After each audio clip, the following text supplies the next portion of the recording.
Boa tarde a todos. Obrigada pela participação em mais um call mensal da OCAM. Desejo a todos um excelente ano. A gente vai dar início ao call com o Paulo Val, vai falar um pouco de macroeconomia. Pedro Dre vai falar sobre o mercado de juros, Fernando Chibante sobre mercado de câmbio e moedas, né? Petrônio sobre privado e do mercado. A gente vai deixar o Q&A aberto, então, com a pergunta para a gente, que a gente tenta responder ao longo do call. Obrigado, Paulo, pode continuar. Seguindo por aqui, do cenário econômico, acho que tem uma evolução importante, que é a parte geopolítica capitaneada ali pelos Estados Unidos, né? A gente teve diversos eventos, mas eu acho que cabe destacar dois aqui. O primeiro a gente já tinha comentado no call do mês passado, que foi a questão do Maduro, né? E depois disso a gente teve uma postura muito forte, muito dura do Trump em relação à Groenlândia, e isso teve repercussão em cima da Europa e tudo, ameaça ali de colocar tarifa. Então foi um mês bastante turbulento nessa frente geopolítica. E eu acho que, além disso, também, pensando na parte doméstica, também teve ali esse shutdown que começa a acontecer agora nos Estados Unidos.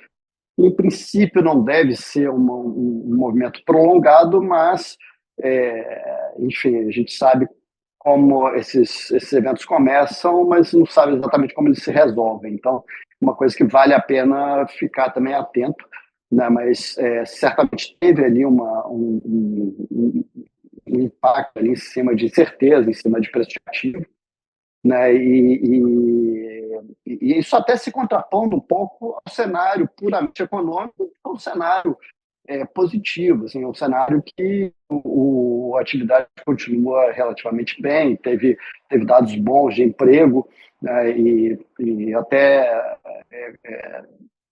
em parte de inflação, a gente teve dados positivos também, dados bons também, mais benignos, né? Então, a gente tem quase olhando estritamente da parte de economia, né, os dados efetivamente, quase um sweet spot ali, mas com todo um ruído de outras fontes acontecendo, né? E o que a gente está vendo em cima de política monetária é muito que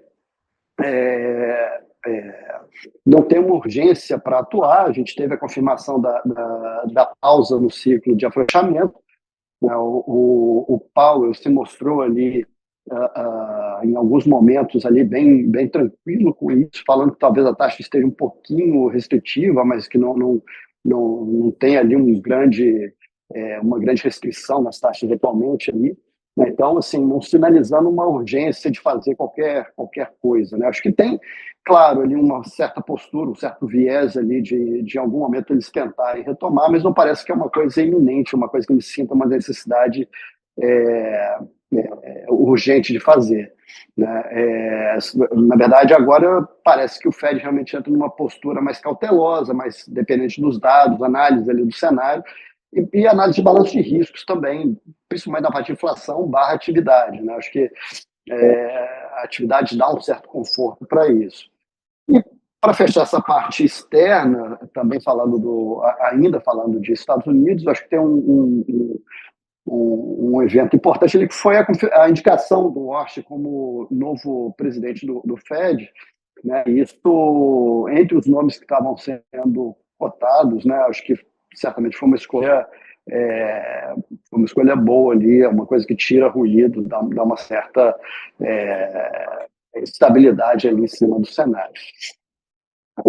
Aqui na parte doméstica, a gente teve também a reunião do Copom aí recentemente, né? A gente tinha um consenso muito forte ali de 15%, por mais que o Galípolo e até o Diogo, né, na parte que ele participou dessa janela entre Copons, tivesse sinalizado que não tinha nenhuma certa dada, não tinha nenhuma indicação forte sobre a atuação em janeiro.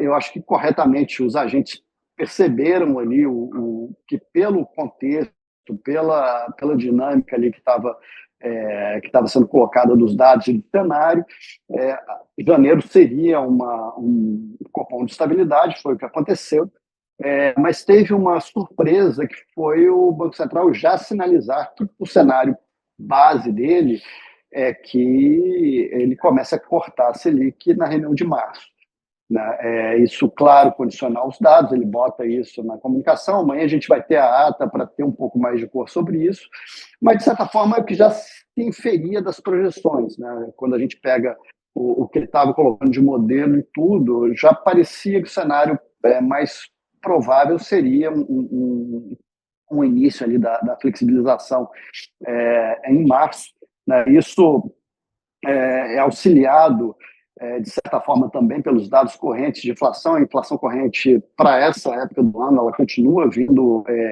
de uma composição mais benigna, né? Normalmente a gente tem um final e começo de ano um pouquinho mais pressionados. Esse ano está um pouco mais tranquilo, né? E os dados de atividade seguem mistos, mas um dos indicadores principais que gerava preocupação, principalmente no BC, eram os dados do mercado de trabalho. A gente teve uma safra ali, principalmente na parte do emprego formal, um pouco mais branda. Então, eu acho que é um certo sinal verde ali para ele começar a atuar, né? E eu acho que muito em cima desse discurso de um ajuste do grau de contração das condições financeiras e tudo, alguma coisa muito mais cautelosa do que um grande ciclo para levar a taxa de juros para o neutro. Assim, pelo menos visto ex ante. Depois a gente pode ter uma evolução do cenário que permita ele fazer mais, mas acho que, por enquanto, a comunicação dele provavelmente vai ser nessa direção, né? Acho que, além dessa parte de política monetária, eu acho que vale a pena também comentar duas outras questões, né? A gente tem a volta aí do recesso parlamentar, principalmente o judiciário está voltando. A gente volta com mais de turbulência nessa parte institucional. Tem toda uma questão ali de derrubada de vetos que foram feitos ali pelo presidente no final do ano passado, que vão provavelmente apreciados pelo Congresso. Alguns deles provavelmente serão derrubados, né? A gente tem ali essa questão do código de ética para o judiciário, tem uma série de coisas ali que podem gerar ruído, né? E ter alguma turbulência. E eu acho que, para fechar, é inevitável também abordar a parte de eleição, apesar de ainda estar longe, mas eu acho que assim, a gente teve um grande evento no mês passado, 2 meses atrás, que foi a indicação do Flávio como candidato do Jair Bolsonaro, e eu acho que desde então a evolução das pesquisas de opinião foram muito na linha de nacionais, nome realmente tem um percentual grande de votos ali no primeiro turno, e vai sendo esse cenário, posição ao cenário que existia antes, que era muito instarcível, né? Acho que vira-se essa página cada vez mais claramente. Acho que vale a pena a ressalva, que é uma coisa também para a gente também esse cenário mês a mês. Mas acho que é isso aqui da parte do. Bom, boa tarde a todos. A transmissão do Paulo estava travando um pouco aqui, então se a minha estiver muito ruim, por favor, me avisem. Eu vou dar sequência aqui falando um pouco do portfólio de juros, como é que estão nossas estratégias no multimercado. O mês de janeiro foi um mês muito atípico, muito intenso, acho que muita coisa acontecendo, os mercados em voga aí com certos ativos, o comportamento, né, de alguns ativos que são referência aí desse movimento anti-dólar que tem acontecido, o ouro, a prata, a gente vai comentar um pouco. Eu acho que a causa principal disso tudo foi isso que o Paulo começou aqui na fala dele, a postura do Trump, né, essa postura combativa contra aliados. Não é nada de novo, é um pouco do que a gente tem observado, né, ao longo desse segundo governo dele, desde que ele tomou posse há um ano atrás, no final de janeiro. Mas as narrativas têm se intensificado e acho que já pega todo mundo já de certa forma um pouco fragilizado. E o que a gente observou ao longo do mês, o ano já virou um pouco com essa narrativa, uma continuidade do movimento que a gente vinha vendo, vinha observando ao longo do mês passado, que é essa busca por ativos não americanos, né? Tentar desviar um reequilíbrio dos portfólios, tentando o fluxo novo, em vez de se direcionar massivamente para os Estados Unidos, esse fluxo está buscando algumas alternativas, né? Era um pouco do que a gente vinha vendo no ano passado. Eu acho que isso agudizou na virada do mês. Eu acho que as pessoas, os investidores, aí, os governos, os BCs, todo mundo, né, acho que tem um pouco desse efeito das reflexões de virada de ano, e acho que esse tema já entrou o mês de janeiro muito presente, né? E eu acho que se agudizou com a postura do Trump ali, principalmente com essa postura com relação à Groenlândia e com a Europa e ameaçando de tarifa e questões geopolíticas, militares. Acho que isso tudo acelerou esse processo que o mercado já vinha fazendo de uma busca por alternativas que não ativos americanos. Lembrando que isso tem sido muito falado por diversas pessoas, que realmente não é um ajuste de estoque dos ativos americanos que você já tem, é simplesmente um fluxo marginal que busca novos mercados, e o mercado americano, como é um mercado muito grande, consegue absorver, mas outros mercados, como os emergentes, são um fluxo marginal, às vezes tem um impacto muito forte, que foi o que a gente observou aí ao longo do mês de janeiro, né? Os ativos emergentes performaram muito bem, as moedas, né? Tudo andou muito. Isso não foi um movimento exclusivo de Brasil, isso aconteceu across the board, né? Vários países fizeram movimentos muito intensos. O ouro também, a prata, né? As metálicas também sintetizaram muito bem, acho que ficou muito em voga por conta do tamanho do movimento que aconteceu, que foi muito impressionante, né? Um comportamento quase que de bolha mesmo. A gente viu na primeira quinzena do mês um movimento monotônico de alta, né, que acelerou ainda mais na segunda quinzena. A prata chegou a estar subindo 70% no mês e reverteu, né? O anúncio do Kevin Warsh para o Fed, eu acho que quebrou um pouco a perna aí dessa tendência. A prata reverteu, encerrou o mês subindo 20%, o ouro, que subia 30%, encerrou o mês subindo 15%. Os mercados ganharam bastante volatilidade, né? Rompeu um pouco esse movimento aliás, a queda evidenciou ainda mais esse comportamento aí, que parecia um comportamento de bolha, mas a volatilidade se fez muito presente, né, no final do mês, com algumas correções mais fortes aí, depois do anúncio do Kevin Warsh, aí, acabou sendo um bom nome para o Fed, né? Os ataques do Trump ao Fed foram muito fortes, né? Tem sido muito fortes, né? Teve a questão do processo contra o Powell e tudo mais, e tinham nomes mais heterodoxos que estavam sendo ventilados, né? Então esse componente, esse vetor aí da independência do Fed a perigo, era um dos vetores que estava impulsionando o mercado, né, para buscar alternativas ao dólar, ao Treasury e tudo mais. Então, a confirmação do Wash acabou que foi uma boa notícia. Meio clássico aí, o comportamento do Trump faz bastante ruído, mas no final das contas, a decisão final não é tão dramática assim.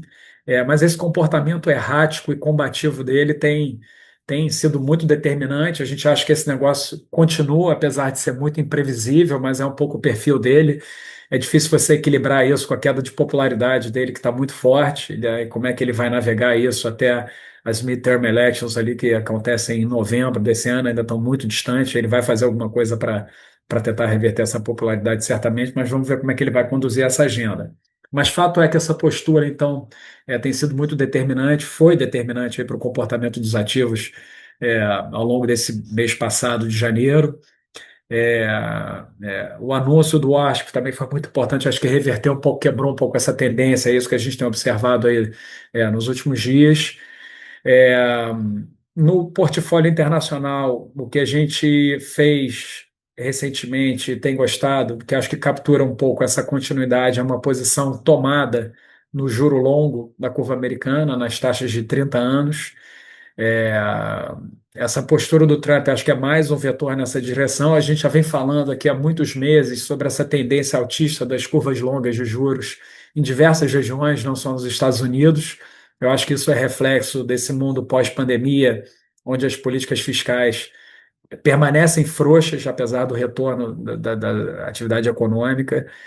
As dívidas estão elevadas, e você não vê os governos mudando essa postura de fiscal expansionista, né? Pelo contrário, você tem até bolsões assim onde estouram algum estresse. A gente fala aqui de UK, que volta e meia está nos headlines, mas esse mês de janeiro teve o caso do Japão, que foi muito impressionante também, né, com a nova primeira-ministra Taikashi, com as suas políticas fiscais expansionistas. O mercado de renda fixa japonês sofreu um sell-off gigantesco na virada do ano também. Né, o Japão, que foi um país que a curva longa abriu muita taxa ao longo de 2025, a gente viu um movimento também muito agudo ao longo do mês. As taxas de 30 anos chegaram a abrir 50 vezes no mês, reverteram. Metade desse movimento, 10 anos, abriu 40 e reverteu, fechou o mês abrindo 20. Né? Então, acho que é uma tendência que a gente já vem citando aqui há muito tempo. Né? A gente acredita que essa tendência continua, porque a gente não vê reversão de política fiscal em nenhuma região assim de maneira intensa. Então, acho que essas curvas longas continuam pressionadas. A gente gosta dessa posição tomada nos Estados Unidos na parte mais longa, tanto por conta desse fundamento global que já estava acontecendo, mas também por conta dessa postura do Trump, que tem levado os investidores a ir buscar ativos alternativos aí aos Estados Unidos. A gente vê bancos centrais com uma mudança estratégica também de composição de reservas, saindo dos treasuries e buscando ouro, por exemplo, né, que a gente tem visto os bancos centrais, principalmente os emergentes, aumentando muito a alocação em ouro, o Banco Central da China. Então, é um tema que está muito em voga. Né, a gente acha que essa confiança nos Estados Unidos pode ser até que se reverta, mas o cristal já quebrou em parte, então é difícil você reverter isso no curto prazo. Então a gente acha que esse movimento deve continuar, não é uma linha reta, a gente está vendo alguns ativos voltando agora na virada do mês de janeiro para fevereiro, mas a gente acha que essa taxa de 30 anos pode continuar nessa tendência. Ou pelo menos cumprir um objetivo de curto prazo aí, que é abrir alguma coisa perto de 30 vezes aí nesse curto prazo. Acho que pode ser um movimento que pode acontecer aí, ele voltar para os highs ali perto de 5,15, agora está perto de 4,90. Então, a gente posicionou o portfólio de juros internacional nessa direção. Ainda na parte internacional, a gente zerou as posições em América Latina. Acho que a gente já tinha reduzido aqui no call passado, já tinha comentado com vocês. O quadro é muito parecido. O Chile está em uma posição muito favorável, o resultado das eleições, uma agenda positiva, a atividade econômica está bem, a inflação veio baixa, a novidade foi que isso permitiu com que o Banco Central sinalize aí uma antecipação de cortes adicionais, levando a taxa para perto do nível neutro, que é de 4,25. A gente tem um viés tomador por conta dessa perspectiva favorável da atividade econômica no Chile, mas no curto prazo, o choque de termos de troca muito favorável, a performance da moeda levou a gente a sair dessas posições, mas a gente permanece com esse viés por conta do risco de atividade econômica positivo. México fechou o ano de 2025 com a atividade econômica um pouco acima do esperado, acho que um PIB perto de meio no ano. A inflação que está um pouco mais chata, tem um reajuste de impostos agora no início do ano que vai levar a inflação para patamares perto de 5, então um número puxado. A gente acredita que não vai ter efeito de segunda ordem, mas nesse primeiro momento a gente acha que não vale a pena ter posições ali. Então a gente está sem as posições aplicadas, que é o nosso viés no México. E na Colômbia também tem muita coisa acontecendo. A gente viu o reajuste do salário mínimo de 23% no ano passado, que trouxe muito estresse para o mercado. A demanda doméstica continuou muito forte, isso levou o Banco Central, inclusive, a surpreender o mercado com a alta de juros na sexta-feira. O mercado esperava uma alta de 50 bases e veio uma alta de 100. Hoje o mercado está ajustando, fazendo um movimento forte, a parte curta abrindo 50 bases, incorporando essa decisão. Eu acho que ele fazer esse ciclo de maneira mais intensa, obviamente que ajuda, então pode ajudar aí no processo de desancoragem das expectativas de inflação na Colômbia, que está bem intenso, tá? Acabei não comentando aqui, eu acho que o Paulo falou um pouco também da nossa cabeça para o Fed. O Fed manteve aí as taxas na reunião da semana passada. Eu acho que esse quadro aí de atividade econômica resiliente ainda, a gente continua vendo números favoráveis de atividade econômica nos Estados Unidos. Eu acho que vai deixar o Fed aí, ainda mais com tanto holofote em cima por conta dessa questão política. Acho que o Fed vai ficar parado aí no curto prazo, perto desse 3,5, né? Está entre 3,5 e 3,75.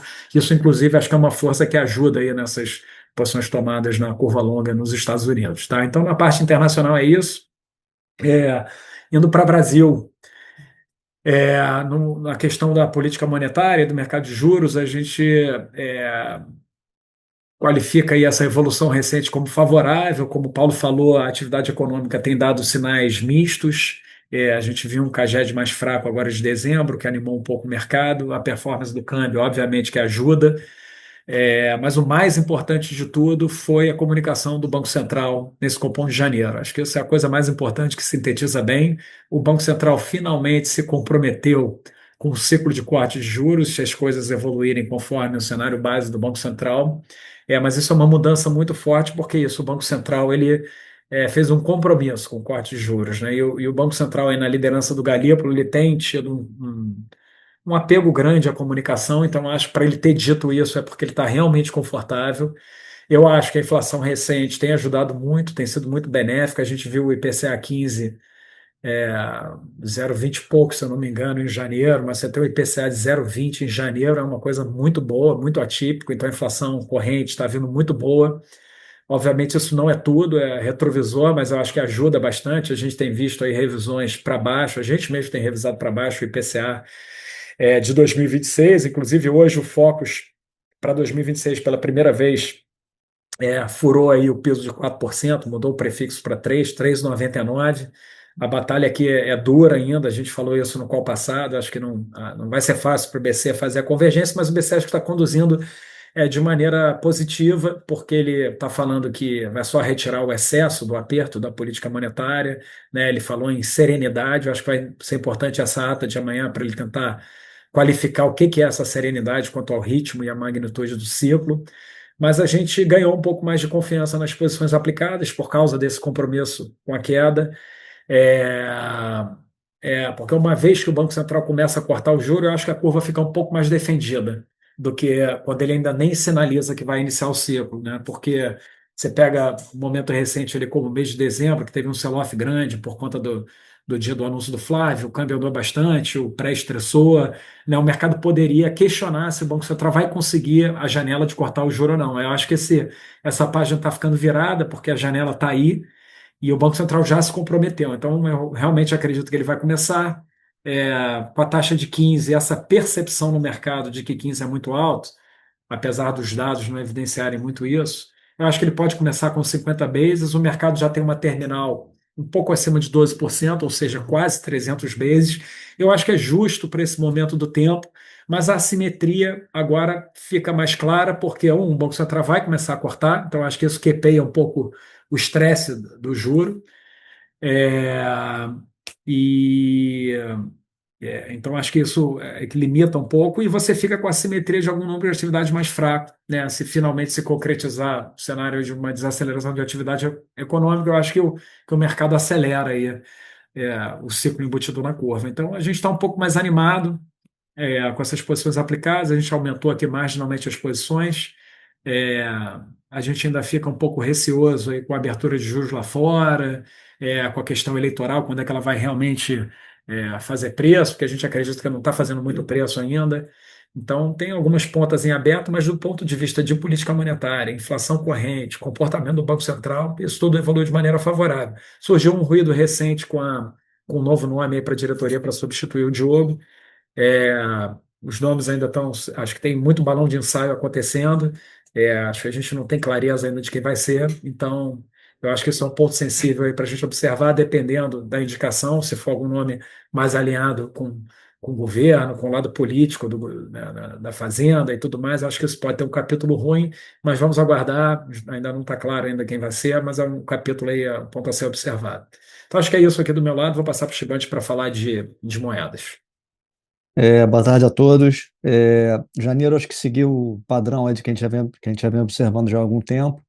É um mês de novo aí de dólar em geral no global aí mais fraco, desempenho melhor claramente aí das moedas ligadas a commodities, então peso chileno, dólar australiano, dólar neozelandês e aqui também o real, entre outros, aí tiveram performance mais positiva. E na outra ponta, as moedas da Ásia, de uma maneira geral, ficaram para trás aí, sentiram um pouco aí ficaram um pouco mais fracas aí contra o dólar. Aqui no Brasil, acho que um ponto relevante também para adicionar aqui foi a melhora bastante clara aí que a gente viu no fluxo ao longo do mês. A conta financeira aqui registrou uma entrada até o meio da semana passada de cerca de 3,5 bi de dólares, né? Esse é um contraste aí com uma saída que a gente viu no mesmo período do ano passado de 4,7 bi. Então, um movimento bastante interessante para a gente acompanhar. Acho que ajudou um pouco aí a dar um tom também um pouco melhor aí para os ativos. E aqui no ponto de vista da nossa carteira, que a gente segue com nível de risco a par de moedas relativamente baixo, é, ainda com viés mais neutro em relação ao dólar, né? E ao longo do mês a gente acabou operando de uma forma mais tática, sem grandes convicções estruturais, mas ainda assim a gente teve um viés marginalmente mais favorável aqui ao posicionamento aqui long no real. Acho que basicamente por conta desse fluxo que eu mencionei e pela nossa leitura de que, acho que mesmo como já foi mencionado aqui, pelo esse início aí de corte de ciclo de juros aqui no Brasil, eu acho que o Copom é um corte, que eu acho que vai ser um corte que o Copom tende a conduzir esse processo de maneira, na nossa visão aqui, mais conservadora. É, Ainda para expressar esse viés nosso aqui de forma mais equilibrada e evitar uma exposição direcional excessiva, a gente acha que tem algumas moedas aí, particularmente no caso do euro aí, a gente pode ser usadas, que podem ser usadas como um funding, né, ajudando aí a dar uma protegida aí na carteira em um cenário de maior volatilidade aí no dólar, né? Então, é, e ao mesmo tempo a gente consegue dessa forma manter alguma exposição mais seletiva aqui no real, mas com alguma proteção em relação ao dólar global. Acho que é isso aqui do meu lado. Eu passo aí para o Petrônio para dar sequência aí na parte de crédito. Obrigado, Estibante. Obrigado a todos aí pelo tempo. Bem, mercado de crédito começa esse ano de 2026, eu acho que refletindo um pouco dessa situação macro, local e externa, né? Eu acho que na margem está sendo positiva para o crédito. Por quê? Vamos lá. Do lado externo, como já foi comentado, né? Você está com um Fed um pouco mais cauteloso, mas com o juro num patamar um pouco mais baixo. E eu diria que na casa de 3,5, 3,75, para emergente, eu acho que já é um cenário um pouco melhor. Pelo menos não está atrapalhando, né? Do lado local, a gente está do lado também de política monetária com essa sinalização de início de ciclo de juros aqui para o Brasil, que eu às vezes vejo que há alguma discussão, algumas pessoas acham que quando você tem queda de juros, acaba tendo diminuição, aumento de spread, mas eu acho que isso acontece quando o juro está num patamar muito menor. Se saiu o juro de 15 no Brasil para algo perto de 12, como o Pedro colocou, enquanto estiver acima de 10 aí, o patamar do retorno ainda é muito alto, né? Então, eu não acho que isso faz com que você tenha um fluxo de saída relevante no mercado de renda fixa local, e o que você acaba tendo, de uma maneira mais imediata, é um custo menor para as companhias. Então, eu diria que, de forma geral, o mercado de crédito ele continua atrativo e talvez até na margem um pouco mais saudável. Então, o que a gente tem de contraponto, né? De um lado, essa turbulência geopolítica lá fora, né? E aí guerra comercial, mudanças aí os países mais focados, né, em blocos, os Estados Unidos é, mostrando querendo ter uma influência maior sobre alguns territórios, mas de forma geral isso tem impactado até o Brasil de forma positiva, ou como o Chibante colocou, países ligados a commodities têm tido um desempenho favorável. Então você fica com um dilema, mas pelo menos até o momento também isso tem sido um pouco positivo, mas assusta, né? Então eu acho que o investidor aqui no Brasil ele olha para esse cenário e junta com um local onde você também tem uma turbulência do lado mais de político institucional, como o Paulo Val colocou, e a gente tem uma eleição que é sempre um, um, um, um momento de mudança potencial e é muito difícil de prever.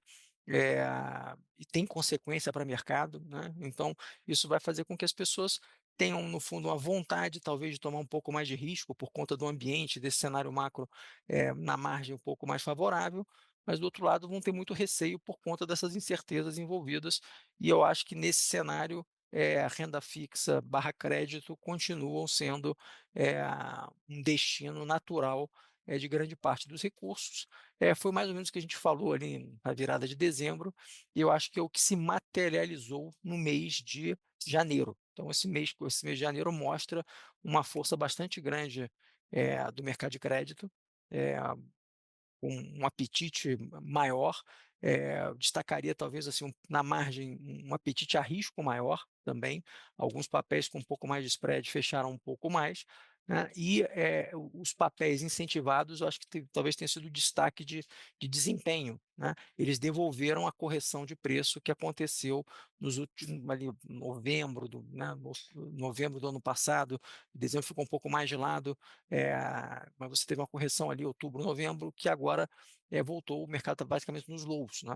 E eu acho que, de um lado, isso reforça o que eu falei anteriormente, quer dizer, há uma demanda por crédito, por renda fixa e ativo isento, eu acho que entra como uma propaganda adicional, né, pelo fato de ter essa isenção que te dá um ganho adicional sem risco associado diretamente.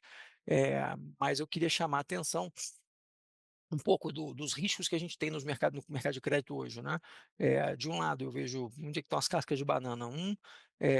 Talvez seja no ativo AAA muito longo, que está muito demandado, mas isso acaba trazendo um pouco mais de vol potencial para o investimento.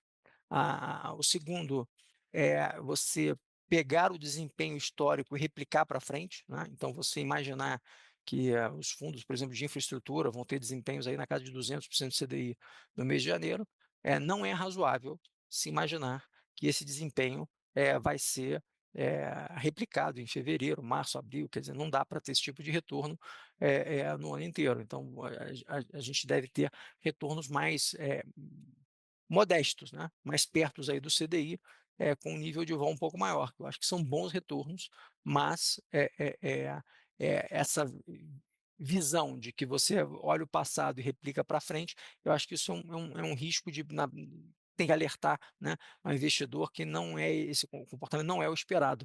Na verdade, até para infra, é, eu acho que o desafio grande de você buscar esses fundos 100% redeados, né? Porque você tem um cenário aqui onde a gente pode ter, dada essa conjuntura mais favorável do lado macro, um movimento de fechamento nas Bs, juntamente com o CDI um pouco mais baixo e uma oferta de papel que deve aumentar ao longo dos próximos meses. Essa combinação pode fazer que a gente tenha alguma abertura de spread, mas o contraponto o mercado está muito forte, já mostrou força.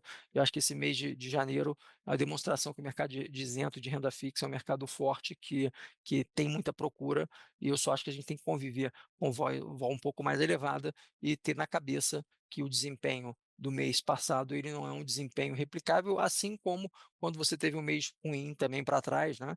Também não é replicável. Então, o que a gente tem que ver o desempenho com prazo um pouco mais longo, olhar a média.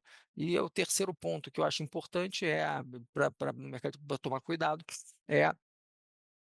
você ficar muito tentado a buscar ativo com muito mais risco, né? Por conta dessa vontade de tomar risco. Então, eu acho que as pessoas têm que ser comedidas, né? Eu acho que o importante, principalmente nesse primeiro semestre, enquanto você não tem uma definição dessa parte política, local, externa, estar um pouco mais conservador e usar a renda fixa de fato como um porto seguro e evitar grandes perdas, né? Eu acho que é talvez um dos grandes méritos que a gente teve na gestão dos fundos de crédito nos últimos 3 anos, 4 anos, foi de fato conseguir evitar problemas grandes. E eu acho que esse deve ser o foco de quem está buscando aí se aventurar na parte de crédito barra renda fixa. E com um destaque positivo olhando para frente, eu acho que nesse ambiente como um todo, o que deve ter um bom desempenho, realmente um crescimento bastante grande, se confirmando esse cenário um pouco mais favorável, são os fundos de crédito um pouco mais estruturados, operações de FDIC, fundos que têm essa característica de cota sênior e sub, estruturas que permitam isso para o investidor. Então, esses ativos eu acho que são bem adequados para esse momento. Você tem um spread um pouco maior, mas com garantia, que mitiga bastante os riscos de cauda, e eu acho que é um bom nesse tipo de ativo e produto que a gente está focando para inovar ao longo aqui desse ano. Do meu lado é isso, passo a palavra para o Duda. Obrigado, Petrônio. Boa tarde a todos. Prazer falar com vocês, clientes. Falando aqui um pouco de bolsa agora, tá? No mês de janeiro, agora, de 26, a bolsa aqui fez um movimento muito forte, né? Fez um movimento de 12,6%, principalmente se você for comparar com o movimento das bolsas globais, né? Falando do S&P como referência, subiu só 1,4%, tá? A chave do sucesso para a gente, sem dúvida, foi o fluxo estrangeiro. O fluxo estrangeiro de mais de 20 bi foi próximo quase do fluxo todo que a Bolsa recebeu no passado. A gente não acha que é um fluxo na perspectiva de estrangeiro, desproporcional, mas, dado a baixa alocação técnica, a baixa alocação dos investidores aqui no Brasil, investidores institucionais, pessoa física, todos no low, e ainda teve um movimento técnico de dezembro que, por uma volatilidade política, já fez um rebalanceamento de carteira ou até diminuição de algumas carteiras, tá? Nós aqui não estamos tradando esse cenário político, a gente continua acreditando que o incumbente é favorito, assim como mostram as pesquisas, e que o mercado, o fluxo também, na nossa opinião, não vê em função do movimento político. Quando você olha o movimento do Brasil, ele tem uma alta correlação com outras bolsas da América Latina, né, seja Chile, Colômbia, Bolívia, Peru, todos subiram 2 dígitos, em geral 2 dígitos altos. Então, o movimento de mercado emergente não foi tão forte, o fluxo foi para mercado emergente. O motivo é que a performance da China, que é um caso um pouco mais particular e de governança e tecnologia, que tem um peso muito forte, não andou, e foi um movimento forte para commodities. Claro que pela dimensão, né, aí várias empresas de commodities subiram mais de 20%, surpreendeu um pouco a gente, né, em janeiro teve uma mudança de correlação forte, mas a gente neutralizou esse movimento quando a gente percebeu, tá? Então, primeiro falando um pouco da performance dos nossos fundos de ações, né, que sem dúvida foram um destaque. Nossos fundos renderam mais de 11%, quer dizer, quase igual à Bolsa, underperformaram um pouco, mas foram exceção comparado aos outros fundos de mercado. A explicação é que, como os multimercados, os fundos tinham um grande overweight no setor financeiro, e esse outperformou a Bolsa, e a gente continua otimista com o setor financeiro, tá? Então, a gente continua em banco digital, a gente continua em banco de investimento, a gente continua em banco incumbente, todos com uma qualidade muito grande e todos com crescimento muito grande. O earnings season brasileiro vai começar essa semana, começa particularmente com os bancos, e eu acho que vão confirmar esse cenário favorável. Também queria adicionar que a gente, como o Pedro falou, né, você tem um movimento de início de queda de juros na próxima reunião, indicado pelo Banco Central, isso é positivo para a Bolsa, nos deixa animado, mas, por enquanto, dado que você também não tem um ajuste fiscal, você deve continuar com um juro real relativamente alto no Brasil. Então, é favorável para a Bolsa, mas mais favorável para o setor financeiro, que vai continuar se beneficiando de juros nominais relativamente altos, né? Pelo menos nesse primeiro cenário que a gente consegue traçar, tá? Bom, falando um pouco dos multimercados, das posições, né? A gente começou o mês neutro em Bolsa Brasileira e a gente neutralizou a parte de commodities, então a gente ficou um pouco mais positivo, tá? Hoje a gente tem nos multimercados pegando o retorno absoluto, o maior fundo, cerca de 50% comprado em bolsa e 40% vendido, sendo que esse 5% líquido é 5% lá fora, onde, até por ter ficado um pouco para trás, nós estamos mais animados com a bolsa lá fora, ainda do ponto de vista de retorno ajustado a risco, mas aqui para neutro, para positivo, a gente entende e acho que tem uma base de fundamento esse movimento das commodities metálicas, particularmente Vale, que é muito relevante aqui no índice, fez um movimento grande, a gente estava overweight na parte dos FIAs, pegou esse movimento, mas alguns papéis, particularmente no setor de óleo, a gente acha que não tem tanto esse fundamento, a gente acha que o mais provável, inclusive estamos vendidos na commodity óleo, é o mercado ficar mais entre esses 60 e 70 dólares, que é um preço mais deprimido. Isso não favorece algumas empresas que ou não estão gerando fluxo de caixa ou tem um capex bastante alto. Então, a gente é mais conservador nessa parte das commodities em óleo e mais otimista na parte de metálicas. Na parte de metálicas, a gente prefere pegar em posições lá fora. A gente tem posições de empresas de ouro e empresas de cobre. A gente não necessariamente, a gente não acredita que vai continuar um movimento indefinido, que ficou muito especulativo, né? O ouro, principalmente a prata, fizeram um movimento de muita alta e que teve uma correção no último dia do mês. Essa correção tirou risco em geral do mercado e que gerou uma perda para a nossa carteira no último dia do mês, um pouco maior, mas essa perda já está voltando, porque até nossas posições de tecnologia lá fora tiveram uma realização.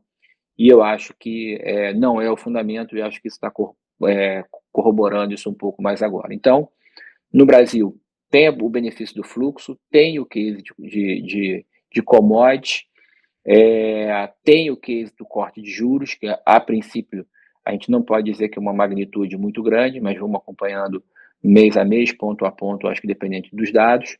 Então, tem um cenário lá fora favorável e para o Brasil favorável, tá? Como eu falei, aqui no Brasil, a gente continua apostando forte no setor de financeiro, como o maior setor, como visão.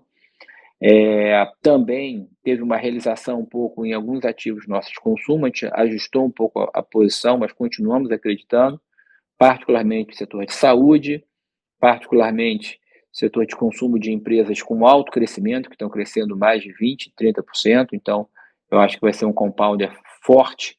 Setores que têm, só que todos aqui na parte de consumo, a gente acha fundamental serem líderes de mercado, terem capacidade de colocar preço, de expansão de margem, então é isso que a gente está perseguindo, porque a gente acha que o ambiente econômico não é ainda totalmente favorável, tá? Mas estamos perseguindo nesses setores e também no setor de utility. O setor talvez preferido dos alocadores, a gente tem um pouco menor, até fez uns ajustes um pouco para baixo no setor, particularmente no saneamento, que andou bastante forte no setor no último mês, a gente pegou bem esse movimento, também deu certo, tá? Lá fora em commodities, como eu falei, a gente está vendido em petróleo, mas estamos comprado em urânio. Nesse movimento de algumas commodities metálicas, acho que ficou altamente especulativo, como eu falei do ouro e da prata, então eu também prefiro não fazer esse movimento, eu acho que mais provável ele vai se manter em níveis altos, mas as empresas que a gente está investindo estão num processo de crescimento de produção e crescimento de lucro muito forte, então tem o case micro para favorecer, basta que acho que os fundamentos econômicos corroboram o preço se manter efetivamente alto, tá? Lá fora, a gente teve ganhos, o resultado foi positivo na carteira de multimercados, foi negativo na parte, como eu falei, doméstica, pela perda de correlações e a assimetria bastante grande que teve, mas lá fora a gente continua investido no setor de tecnologia, deu certo, particularmente porque a gente está investindo em semicondutores na Ásia, deu bastante certo, mas a gente continua carregando uma carteira, também posicionada principalmente em empresa de rede social, empresa de plataforma, redeados no mesmo setor, em mesma tecnologia, e que a gente acredita que vai continuar convergindo o fundamento. Aqui no Brasil é que, dadas as correlações e dados os movimentos, gerou oportunidades, a gente aumentou também algumas coisas no relativo para ter um movimento maior. Algumas empresas externas que têm uma correlação com as empresas brasileiras e dado o movimento da Bolsa Brasileira ficaram bastante para trás, também eu acho que geraram uma oportunidade, a gente procurou aumentar e, como eu falei, já começou a dar frutos hoje, no começo desse mês, tá? Seguimos otimistas com o cenário global para equities, ainda a confirmação de resiliência no crescimento global, dado mesmo com todo o ruído gerado de geopolítico e por declarações do Trump, a gente já continua acreditando, mesmo na Bolsa Americana, um cenário favorável e os fundamentos passam por isso, e em geral, o que a gente está investido também no earnings season, na temporada de resultado americana, tem corroborado favorável. Então, a gente acha que a carteira gerou oportunidades interessantes, a gente já está conseguindo pegar nesse começo de mês, eu acho que vai gerar ainda mais por convergência do fundamento. Eu acho que seria basicamente isso, eu passo para a Isabel para saber se há alguma pergunta. Oi, Duda. Temos uma pergunta, sim, sobre bolsa. Está falando de versus earnings yield. Recente das ações locais não acompanhada pelo fechamento dos juros reais e usar o earnings yield como métrica de valuation importa nesse momento de fluxo gringo? O earnings yield se importa agora no momento de fluxo, tá? Primeiro, o fluxo tem vindo para empresas brasileiras as mais de primeira linha. Então, os maiores market caps da Bolsa e as maiores presenças no índice têm se beneficiado mais. O índice tem sido também muito composto por criação de EWZ. As maiores posições de EWZ também têm se beneficiado. Então, eu acho que vai continuar, porque a primeira linha, as empresas mais líquidas já têm upside na Bolsa, então você não precisa ir para a segunda linha.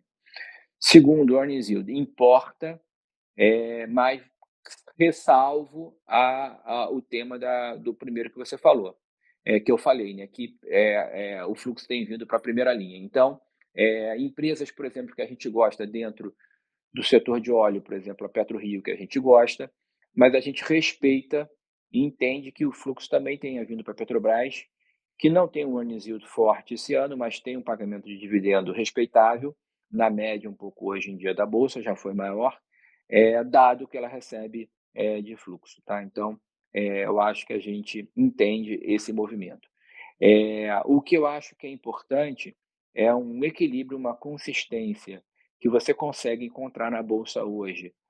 Múltiplos baixos, em alguns casos, quase metade dos múltiplos que você encontra para alguns países da América Latina mais prêmio, mais dobro do crescimento. Então, você consegue ter um retorno bastante forte, sendo mostrado pelo próprio lucro em si. Os bancos, que a gente é bastante otimista, mostram isso. Eu acho que é um exemplo latente. Também nessa parte de earnings yield tem que tomar um certo cuidado, porque empresas de tecnologia, como a gente está investido lá fora, tem casos de empresas crescendo também cerca de 30% a múltiplos razoáveis, como algumas empresas no Brasil. Então, também essas empresas a gente gosta mais dentro de mercados emergentes. Mais alguma pergunta, Bel? De bolsa não, Duda. Eu vou passar então para uma pergunta do Pedro Drê. Se não ficar bom, ele vai fazer a pergunta e ele responde, mas eu vou Eu posso aqui. dar sequência Então aqui, tá que o senhor bom. está cortando Melhor. um pouco, Bel. Não sei se o meu está cortando. Se tiver, você me fala. Mas tem uma pergunta aqui do Arnaldo perguntando se o spread atual entre as Bs brasileiras e as TIPS, as Bs americanas, né? Se esse diferencial maior do que 500 vezes é relevante para a melhora do mercado local e se isso aí não impulsionaria o gringo a trazer fluxo para o Brasil. Eu acho que, com certeza, isso aí é uma linha de defesa. O juro mais alto aqui acho que traz alguma defesa para os ativos brasileiros. Mas a gente estava, inclusive, olhando isso aqui outro dia. O diferencial de juros reais atual do Brasil para os Estados Unidos está numa média de muito tempo.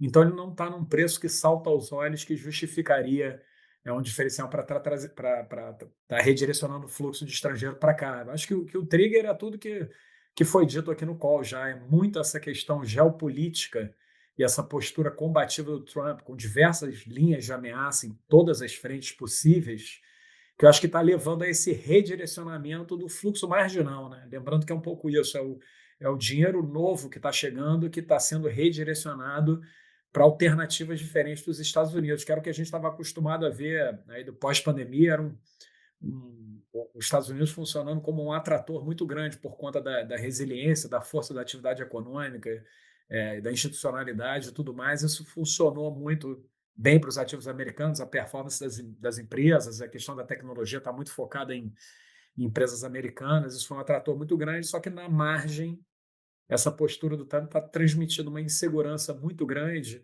e está fazendo com que os investidores revejam assim, suas alocações globais, e é isso que o Duda falou também. Você pega no momento em que o mercado é muito pouco alocado em emergentes, principalmente o Brasil.